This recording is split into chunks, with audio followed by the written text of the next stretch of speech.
ஆப்பிரிக்காவின் இதயமான ஜோகானிஸ்பர்க்கை பற்றி பார்க்கலாமா வாங்க. ஆப்பிரிக்கான்னு சொன்னாலே நமக்கு நினைவுக்கு வாரது என்ன, காடுகளும் விலங்குகளும் தான் இல்லையா. ஆனாலும் அந்த கண்டத்தின் இதயத்தில் தங்கத்தின் மேலே எழுந்த நகரம் இருக்கிறதுன்னு சொன்னால் நம்புவீர்களா? ஆமாங்க, அந்த நகரம் தான் பார்த்தீங்கன்னா ஜோகான்ஸ்பர்க் அப்படின்னு சொல்லக்கூடியது.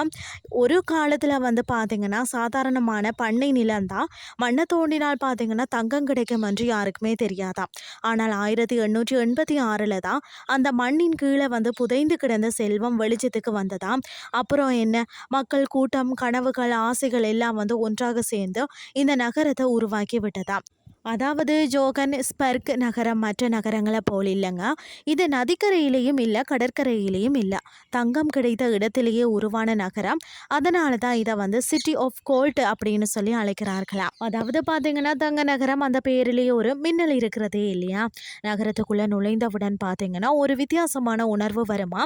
ஒரு பக்கம் உயரமான கட்டிடங்கள், மற்றொரு பக்கம் பார்த்தீங்கன்னா எளிய குடியிருப்புகள், செல்வமும் சிரமமும் பக்கமாக வாழக்கூடிய நகரம் தான் இதுன்னு சொல்லலாம். மற்றது பார்த்தீங்கன்னா ஒரு காலத்தில் தங்கம் சுரங்கம் இந்த நகரத்தின் உயிராக இருந்ததாம். இன்று வங்கி தொழில்நுட்பம், வணிகம் எல்லாமே சேர்ந்து இந்த நகரத்தை ஆப்பிரிக்காவின் பொருளாதார இதயமாக மாற்றிவிட்டதாம். மற்றது ஜோகான்ஸ்பர்க் ஒரு நகரம் மட்டும் இல்லைங்க, ஒரு கனவு எப்படி உருவாகிறது என்பதற்கான ஒரு உதாரணம் தான். மண்ணுக்குள்ளே இருந்த அந்த தங்கம் தான் மனிதர்களின் வாழ்க்கையையும் எப்படி மாற்றியது என்பதற்கான ஒரு கதையினே சொல்லலாம். ஆனால் அந்த மண்ணின் அடியில் இன்னும் ஒரு நினைவு உறங்கி கொண்டிருக்கிறதாம். அந்த நகரம் எப்படி பிறந்தது என்று சொல்லும் நினைவாம்.